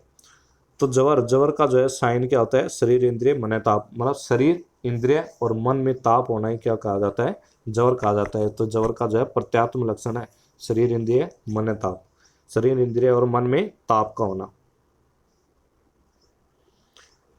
अब जो है देखते हैं बल और काल संप्राप्ति। तो इसमें देखना, पुनः बल एवं काल भेद से व्याधियां ऋतु अवरात्र आहार और काल विधि से नियत होती है। मतलब ये क्या, अब नीचे जो है इसको नीचे में पढ़ते हैं, विमर्श में देखना, हेतु पूर्व रूप और रूप सभी पूर्ण रूप में हो तब उसे बल संप्राप्ति या रोग को बलवान कहा जाता है। तो बल संप्राप्ति बता रहा है, ये कह रहा है कि जब हेतु पूर्व रूप और रूप अगर पूर्ण रूप में होते हैं ना तो उसको क्या बोला जाता है, बल संप्राप्ति। मतलब रोग के बलवान है, बलवान को बता रहा है कि रोग बलवान है या अल्प बल वाला है या मध्यम बल वाला है। तो इस प्रकार से जो बताता है उसको क्या बोलते हैं, बल संप्राप्ति बोलते हैं। तो रोग बलवान कब होता है, जब हेतु पूर्व रूप पूर्ण रूप में हो। अगर अल्प मात्रा में होंगे तो अल्प बलवान होगा रोग, और मध्यम मात्रा में होंगे तो मध्यम बलवान वाला रोग होगा। तो इस प्रकार से ये बल संप्राप्ति होगी। अब देखते हैं काल संप्राप्ति। काल संप्राप्ति मतलब दोषों के अपन ने देखा था पहले भी कि जो है अपने स्वभाव से ही जो है इनका बढ़ने का समय होता है, ठीक है। ऋतु जो है स्वभाव से ऋतु में बढ़ने का समय होता है। जैसे पित्त जो है शरद ऋतु में क्या होता है, उसका प्रकोप होता है, स्वभाव रूप से ही होता है। तो ये कह रहा है कि इसी प्रकार वात एवं पित्त का स्वभाव रूप से बढ़ने का जो समय होता है वही समय तज्जन्य रोगों का भी माना जाता है, इसे काल संप्राप्ति कहते हैं। तो इसको क्या बोल दिया, काल संप्राप्ति। मतलब स्वभाव रूप से वात पित्त एवं कफ का बढ़ने का जो समय होता है तो उससे जो रोग उत्पन्न होते हैं, ठीक है, उस टाइम तो उनको क्या कहा जाता है, काल संप्राप्ति कहा जाता है। तो इस प्रकार से ये जो है बल और काल संप्राप्ति होगी। तो ये संप्राप्ति के 6 भेद हो गए। अब यहाँ पे देखना कोटेशन नंबर 13 में निदान पंचक का प्रयोजन। तो यहाँ पे निदान पंचक का प्रयोजन बता रहा है कि निदान पंचक का क्या प्रयोजन है। क्वेश्चन आ जाए 2 नंबर में कि निदान पंचक का प्रयोजन बताओ। तो इसमें देखना, इसलिए अधिकृत मन एवं बुद्धियुक्त वैद्य हेतु पूर्व रूप उपशय संप्राप्ति के द्वारा रोग को ठीक ठीक समझे। मतलब इसका प्रयोजन यही है कि रोग की वैद्य जो है मन और बुद्धि के द्वारा जो है रोग को ठीक ठीक से इनके द्वारा समझ सके। मतलब इसमें क्या लिखना है निदान पंचक के प्रयोजन में कि अधिकृत मन एवं बुद्धियुक्त वैद्य हेतु पूर्व रूप उपशय और संप्राप्ति के द्वारा रोग को ठीक ठीक समझे। तो इसके लिए जो है निदान पंचक कहा गया है।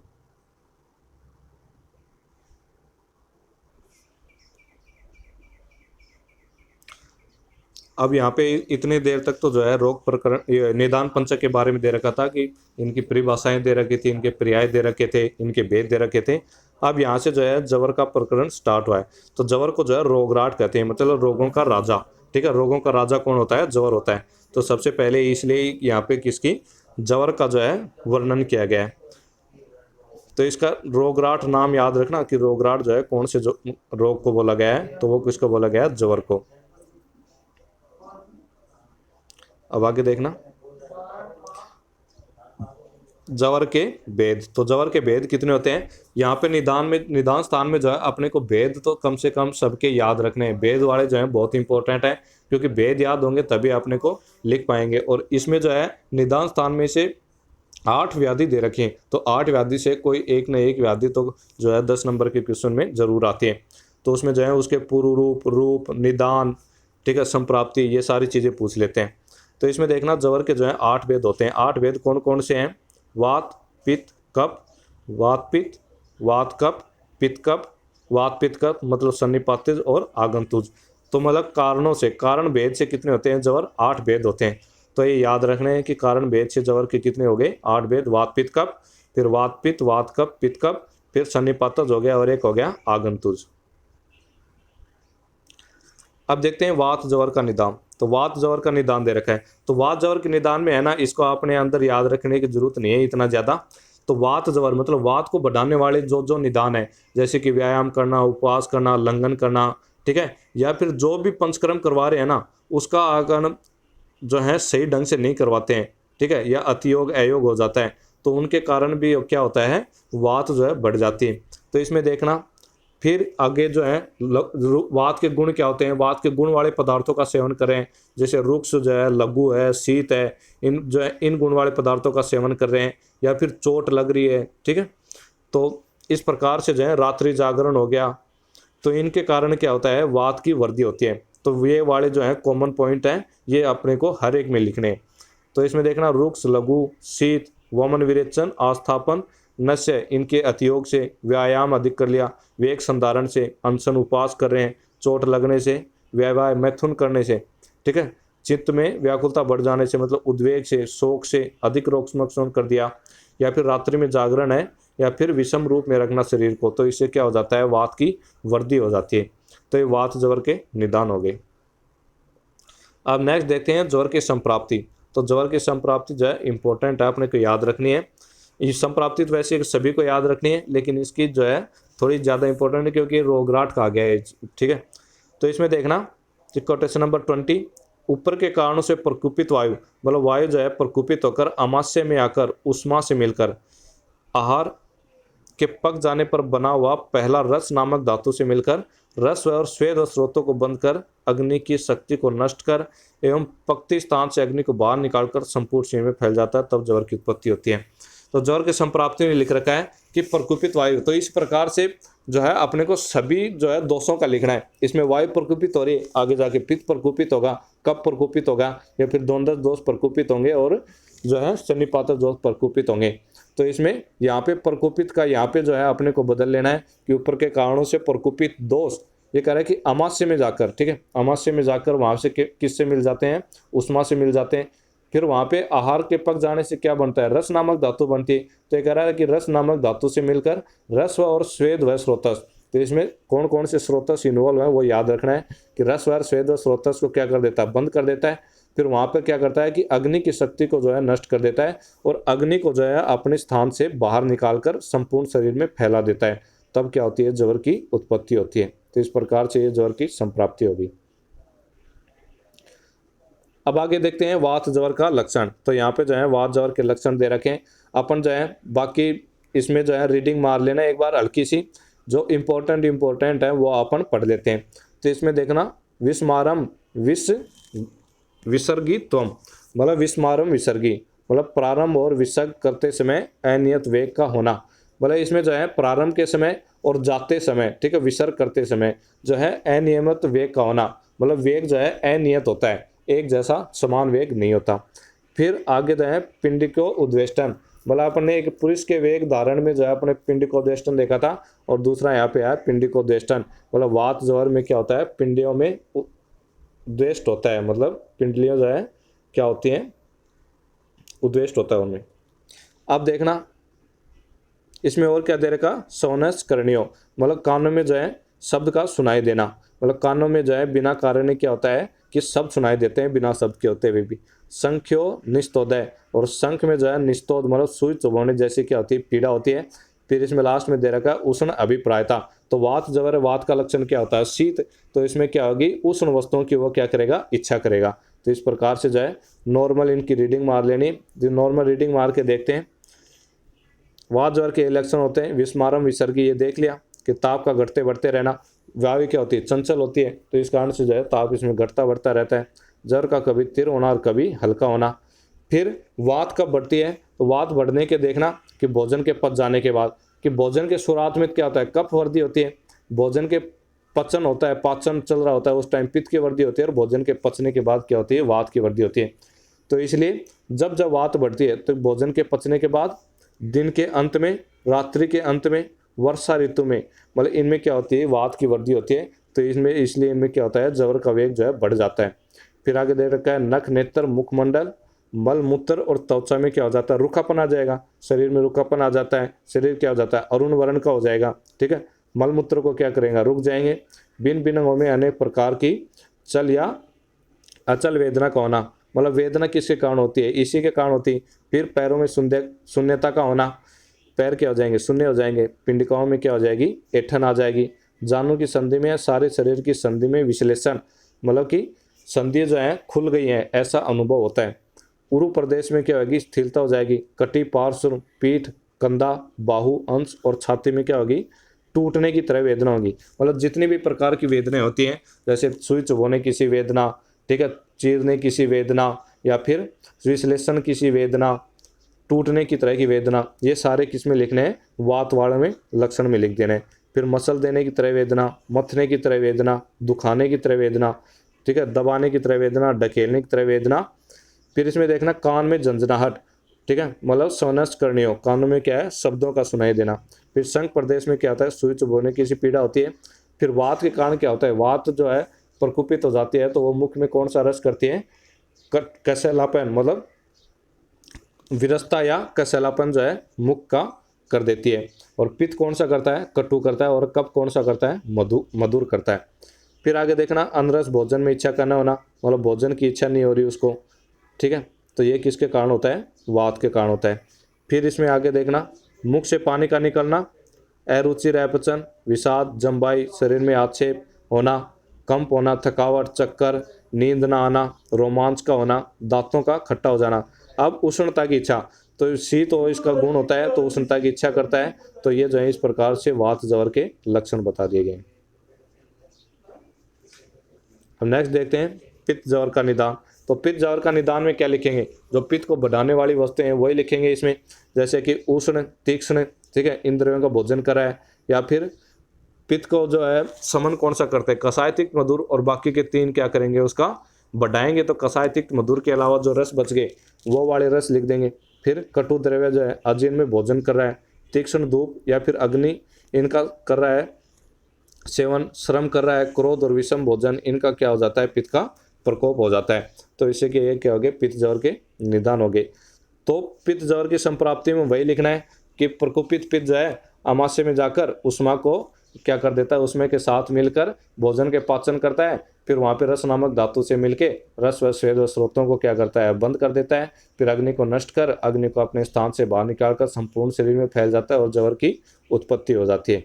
तो इस प्रकार से कब जैसे वात का बताया है उसी प्रकार पित्त ज्वर की संप्राप्ति है। अब इसमें देखना पित्त ज्वर के जो है लक्षण, यहाँ पे लक्षण दे रखे। तो इसमें इंपॉर्टेंट जो है वो देख लेते हैं। रक्तकोट अभिनिवर्ती, मतलब शरीर में जो है रक्त वर्ण के क्या हो जाते हैं? चकत्ते निकल जाते हैं पित्त ज्वर में, ठीक है, ये तो इसका इंपॉर्टेंट हो गया कि रक्त वर्ण के चकत्तों का निकलना। अब जो है पित्त ज्वर में और कौन से लक्षण है कि ये देखना, एक ही साथ सारे शरीर में ज्वर का होना और बढ़ना, मतलब एक साथ क्या हो जाता है? ज्वर बढ़ जाता है। फिर भोजन के पचने के समय, मध्याह्न में, आधी रात में और शरद ऋतु में जो है ज्वर बढ़ जाता है। मुंह का स्वाद कैसा हो जाता है? कटु हो जाता है। फिर तालु का क्या हो जाना? पक जाना।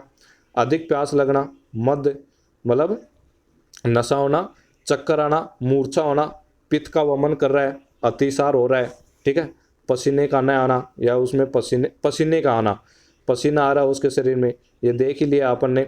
फिर हल्दी के रंग, मतलब नख, नयन, मलमूत्र ये कैसे हो जाते हैं? त्वचा हल्दी के रंग की तरह हो जाते हैं।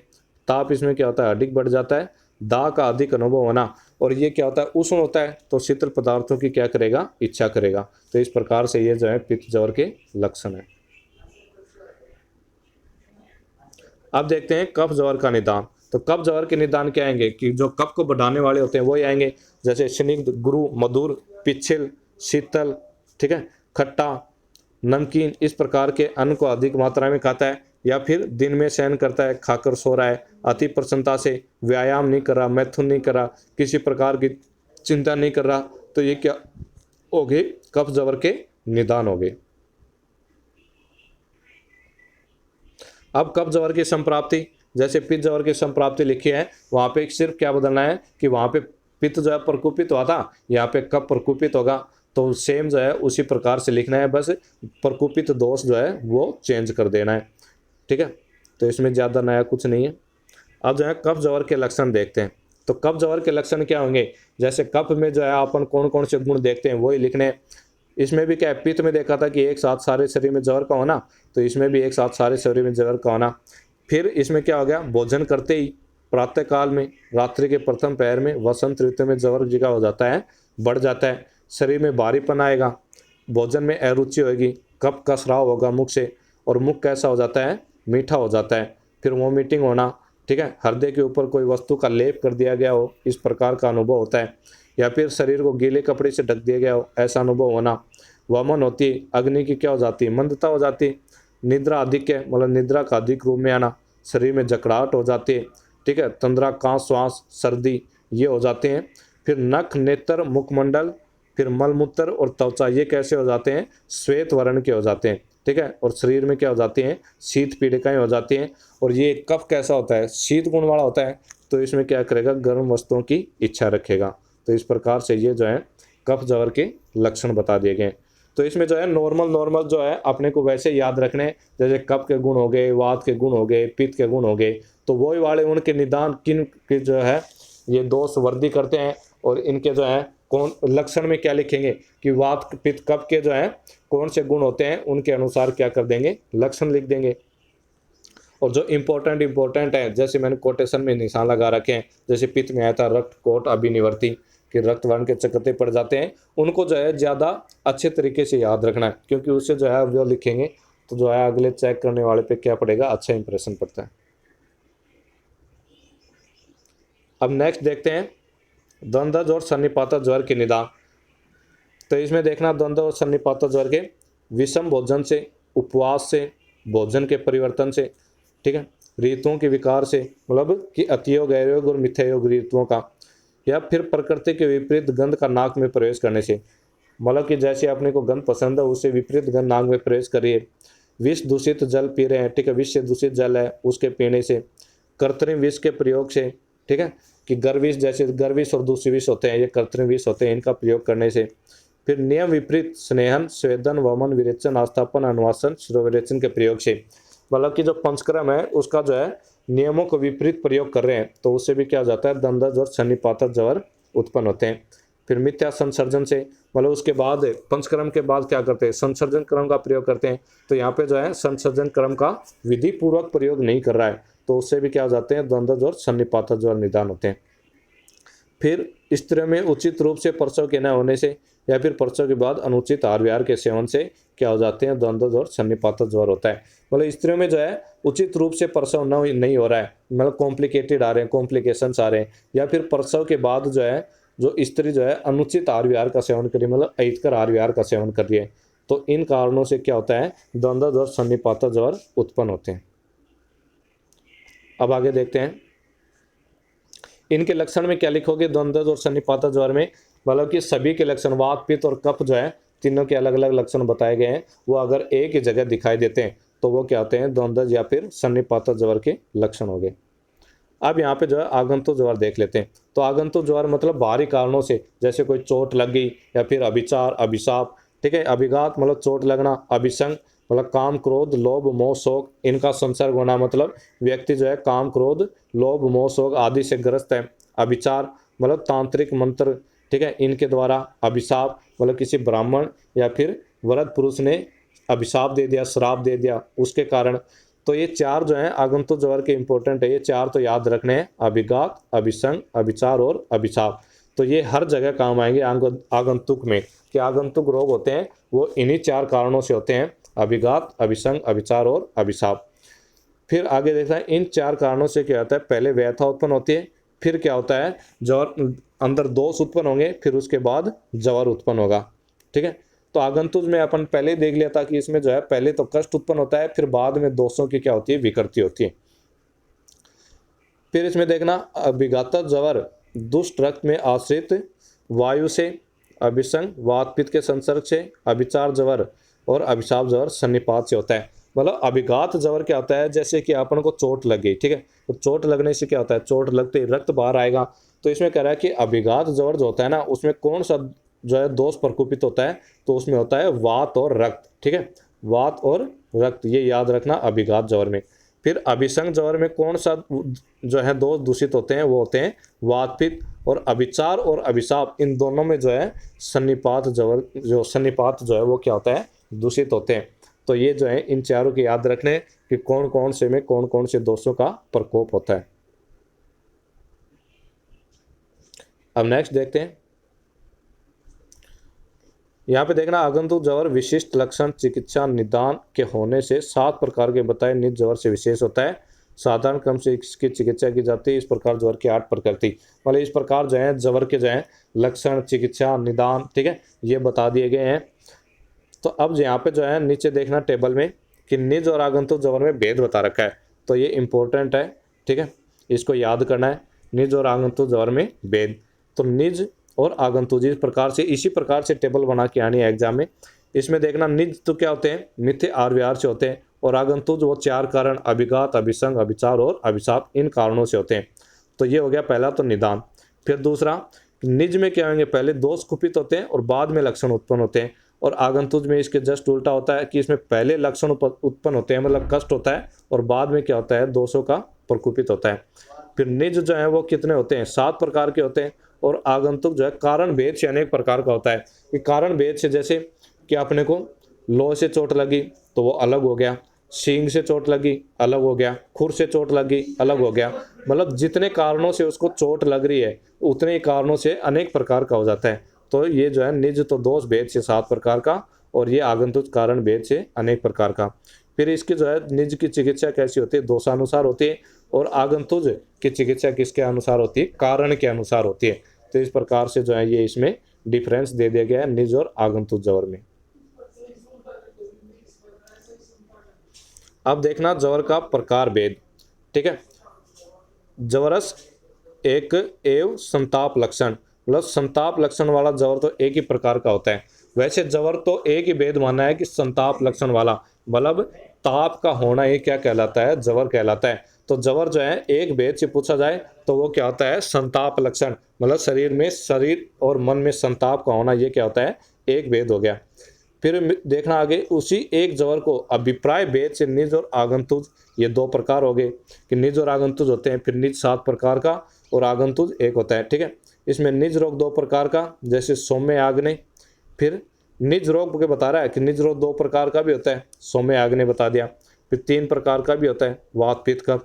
4 प्रकार का भी होता है, वात पित्त कफ और आगंतुक। और 7 प्रकार का भी होता है, वात पित्त कफ, फिर द्वंद्वज हो गए और सन्निपातज हो गया। तो ये जो है इसके क्या हो गए, ज्वर के भेद बता दिए। तो ज्वर के भेद पूछे तो पहले आपको अपने को एक ही लिखना है कि ज्वर का एक भेद होता है संताप लक्षण। फिर अभिप्राय भेद से जो है 2 प्रकार का भी होता है, निज और आगंतुक। फिर निज रोग के प्रकार बता रहा है कि निज रोग जो है 2 प्रकार का भी होता है, 3 प्रकार का भी होता है, 4 प्रकार का भी होता है और 7 प्रकार का भी होता है। तो इस प्रकार से ये जो है ज्वर के भेद बता दिए गए।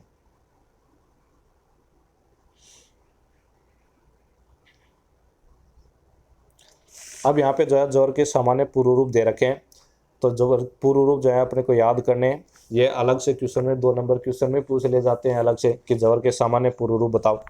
तो इसमें देखना जो है अपन इम्पोर्टेंट याद कर लेते हैं, बाकी तो याद करने की इतनी ज़्यादा वो ज़रूरत नहीं है।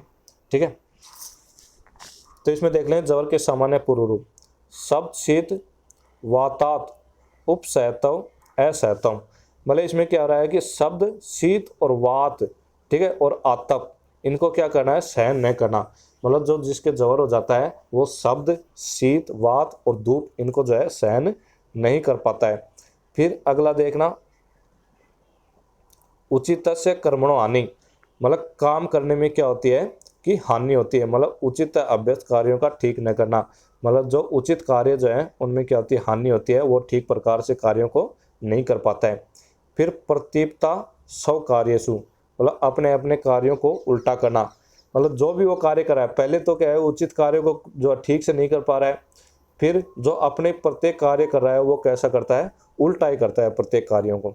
फिर अगला देखना, गुरु नाम वाक्य स्व अव्यय सुया, मतलब अपने से श्रेष्ठ व्यक्ति के उचित वाक्यों में दोष को देखना या न मानना, मतलब जो उससे श्रेष्ठ व्यक्ति है ना, उससे गुरु व्यक्ति हैं, वर्ग व्यक्ति हैं, श्रेष्ठ व्यक्ति हैं, तो वो जो वाक्य बोल रहे हैं उचित वाक्य बोल रहे हैं तो उनमें जो है वो दोष को देखेगा या फिर उन वाक्यों को नहीं मानेगा। फिर आगे देखना, बालव्य प्रदेश है, और बालकों से क्या करता है, द्वेष करता है। तो ये जो है अपने इंपॉर्टेंट है, ये याद रखना, इनमें भी सबसे ज़्यादा इंपॉर्टेंट बालव्य देश है। ये पूछ लिया जाता है कि बालकों से द्वेष करना ये किसके पूर्व रूप है, तो ये किसका पूर्व रूप है, जवर का पूर्व रूप है। फिर आगे, सव धर्मे सव चिंता, तो मतलब अपने नित्य मतलब धार्मिक कार्य, धर्म वाले जो कार्य होते हैं उनमें जो है न सोचना, उनके बारे में चिंता नहीं करता है, उनके बारे में सोचता नहीं। तो इस प्रकार ये जो है जवर के सामान्य पूर्व रूप देख रखे हैं। तो अपने को जो है ये इंपॉर्टेंट याद रखने, इनके अलावा जो है बाकी और लिखना चाहो तो इनमें हल्की सी रीडिंग मार लेना, वैसे याद हो जाएंगे। तो एक बार जवर के सामान्य पूर्व रूप दोबारा बता देते हैं कि शब्द, शीत, वात, धूप इनको सहन न करना, ठीक है, उचित कार्यों का ठीक न करना, अपने प्रत्येक कार्यों को उल्टा करना, अपने से जो श्रेष्ठ व्यक्ति हैं उनके उचित वाक्यों में दोष को देखना, बालकों से द्वेष करना, और अपने नित्य जो धार्मिक कार्य होते हैं उनके विषयों में न सोचना। तो ये किसके पूर्व रूप है, जवर के सामान्य पूर्व रूप है।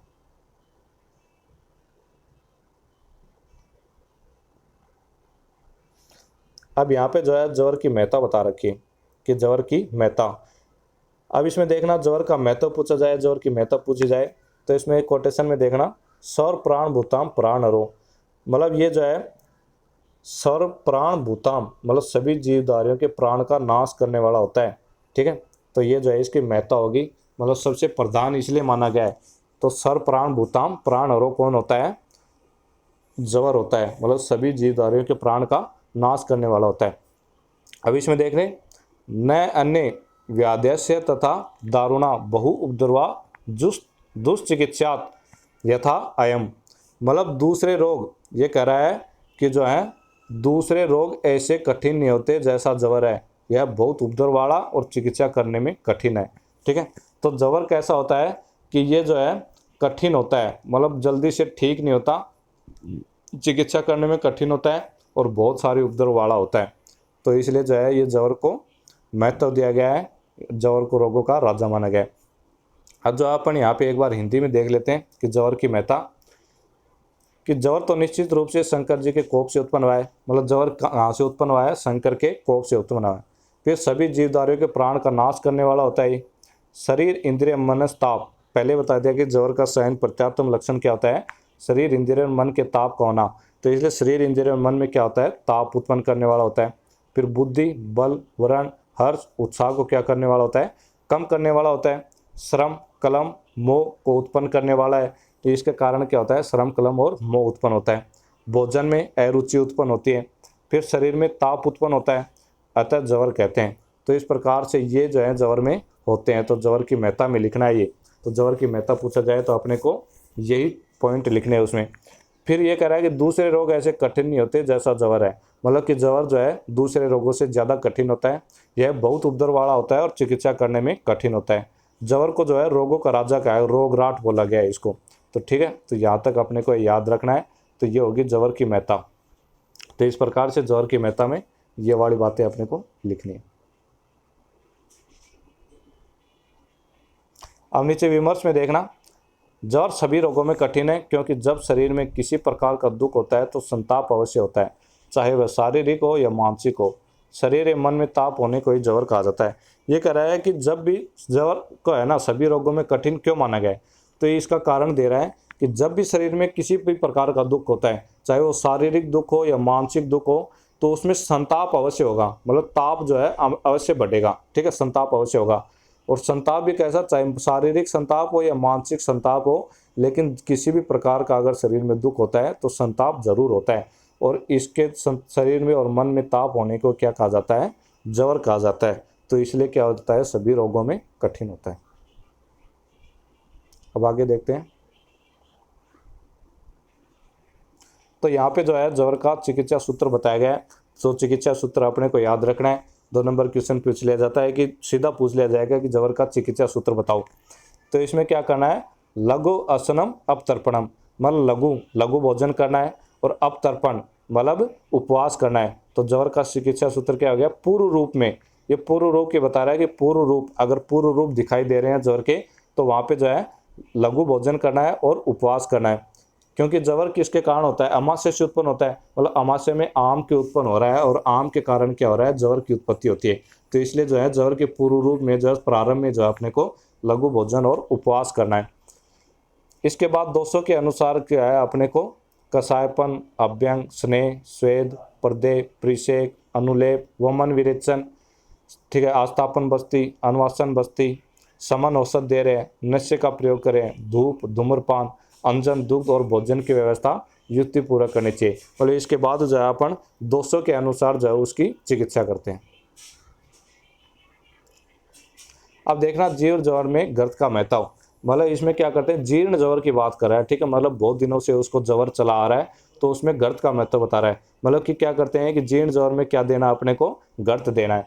तो इसमें देखना, जीर्ण ज्वरेषु तु सर्वेशो सर्पिष पानम प्रशस्यते, मतलब दोषों के अनुसार औषध से पकाए गर्द का प्रयोग सभी जीर्ण ज्वर में करना चाहिए। तो यहाँ पे क्या करना है कि अगर जीर्ण ज्वर हो रहा है ना, अपने को सिर्फ यही बात याद रखनी है, अगर जीर्ण ज्वर हो रहा है तो अपने को क्या करना है, गर्द का प्रयोग करना है। मतलब अलग अलग दोषों के अनुसार औषध से पकाए गर्द का, ठीक है। मतलब जैसे कि वात दोष हो रहा है तो वात दोष को नष्ट करने वाली औषध है, उनसे जो है अपन ने गर्द को पका दिया, ठीक है। पित्त दोष के अनुसार ज्वर हो रहा है, पित्त ज्वर हो रहा है, तो पित्त दोष के नष्ट करने वाली जो ड्रग्स हैं उनके से अपन ने क्या किया, गर्द का पाक कर दिया। तो दोषों के अनुसार क्या, अपने को औषध से पकाए गर्द का प्रयोग करना है, किसमें, जीर्ण ज्वर में। अब इसमें दे रखा है कि क्योंकि गर्द जो है स्नेह होने के कारण वात दोष को, संस्कार से कफ को, और शीत होने के कारण पित्त एवं उष्मा को क्या करता है, शांत करता है। तो इस प्रकार से इसलिए जीर्ण ज्वर में क्या दे रखा है, गर्द का प्रयोग करना बताया। कि गर्द क्या होता है, स्निग्ध होता है, तो स्निग्धता से वात दोष को दूर करता है।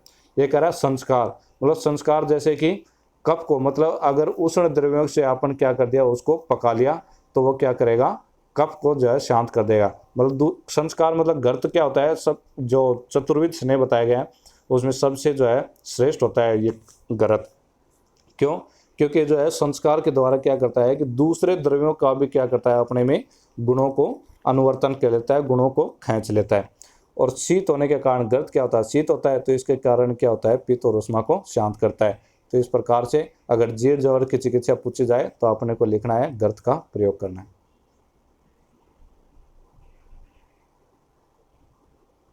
तो यहाँ पे जो अपना चैप्टर खत्म हो गया है। नेक्स्ट वीडियो में अपन नेक्स्ट चैप्टर के बारे में पढ़ेंगे। धन्यवाद।